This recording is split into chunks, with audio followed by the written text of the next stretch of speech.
So this video is going to be much different than every video that I've made to this date.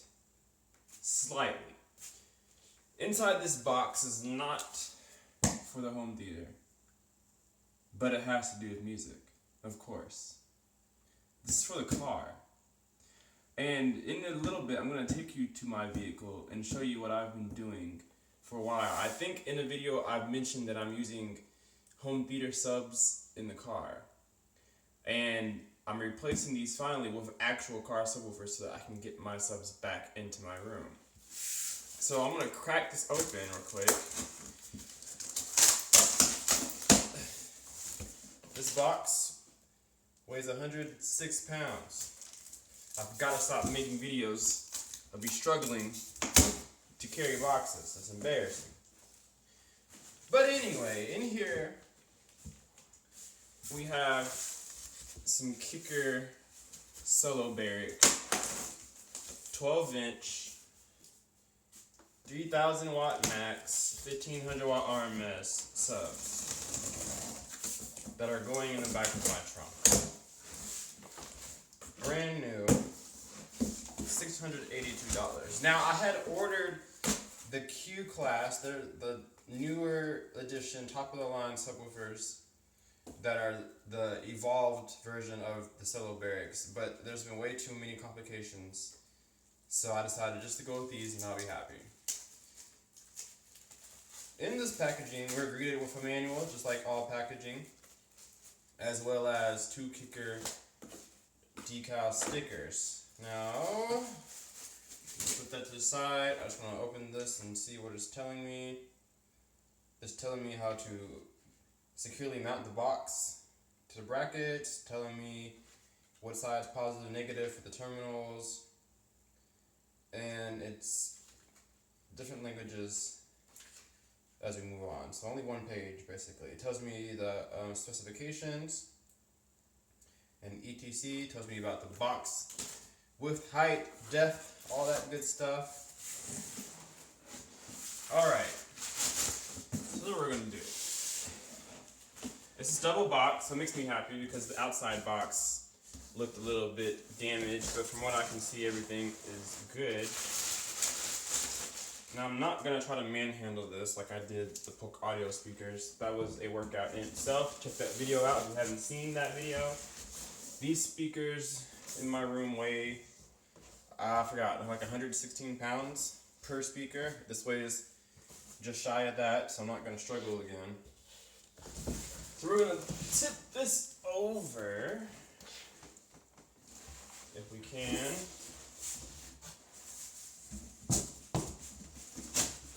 Almost.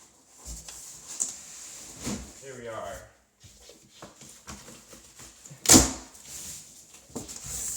That's not what I wanted to happen, but it's alright. There we go.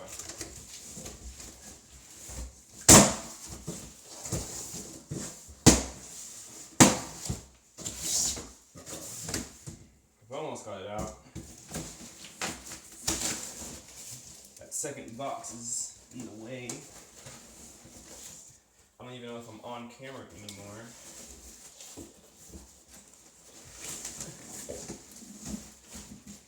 There we are. Okay. Since we've moved positions, let's move the camera. Alright. So here we are with the Kicker Solo-Barics. We have it upside down at the moment, so let's turn it. Very, very heavy, which is always a good sign when something is heavy when it comes to electronics, because usually it's a telltale sign that the components inside of it are good, most of the time. So we can just get this plastic off here.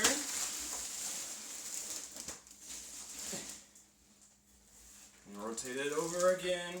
I'm probably off camera, the speaker's probably off camera, but I'll fix it. Alright. plastic is off. Let me back this up. I don't know how I'm going to get this to the car. Alright guys. These are Solo-Barics here. 12-inch square. Beautiful. Very beautiful. The box is very well made. Carpet on the top here. Huge port. Probably put my head in here. Spring terminals on the sides. No branding on the box whatsoever. Just on the port. The kicker logo. And then the kicker name. 2 ohm impedance. I do have an audio pipe amp back there already in the trunk. Gives me 1500 watts RMS. So that's perfect for these right here because they asked for 1500 watts RMS. So I'm going to pause the video here and I'm going to show you what I have going on in the trunk right now. Alright, so we're in the trunk here. Don't mind these. These are new headlights that I'm putting on the car eventually. And you guys should recognize these if you see my videos. This is dual SVS PB1000s that are in the back of my trunk being powered by, excuse the instructions to the headlights, being powered by the audio pipe 1500D. Yes, so I have a car amp powering my home speakers. And the way I did it is I unscrewed the speaker, had about 6 screws I believe, took it out, and wired it directly to the back of the speaker. The amp's still in the back right now. It's not powered or anything like that at all. But I took the speakers out and wired it directly going through the port there because there wasn't any other way to do it. I'm just gonna leave that right there. And I've actually been bumping in here. This has been great. I had, if you guys seen older videos of mine, I had the what is this? BIC, the BIC F12, BIC America F12. I also had the acoustic PL200. That's what it was. I had those back here, and they're very, very good. It didn't get as low as I wanted it to get, like these did, but have so much more power. So these really dig low. They're really good for music. If you guys are wondering, these subs are very good for music. It sounds so tight, so clear. The bass is so accurate. I loved it, but they're not loud enough to be applied in the car.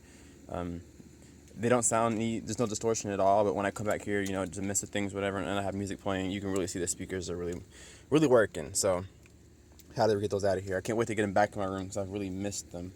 So, this is Dynamat that I've put in the car already to help the sound in here. Also, keep the road noise out and the wheel noise out, a little bit engine roar out of the cabin. So, it's been really, really good.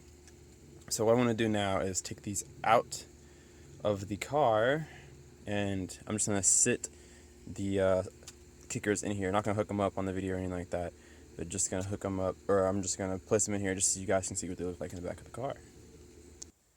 If you're ever wondering what a SVS subwoofer is comprised of, this is the cone, the basket, double magnet.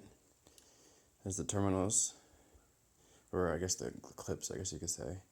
Rubberized surround, and then inside, hope it's not too dark, it's well built.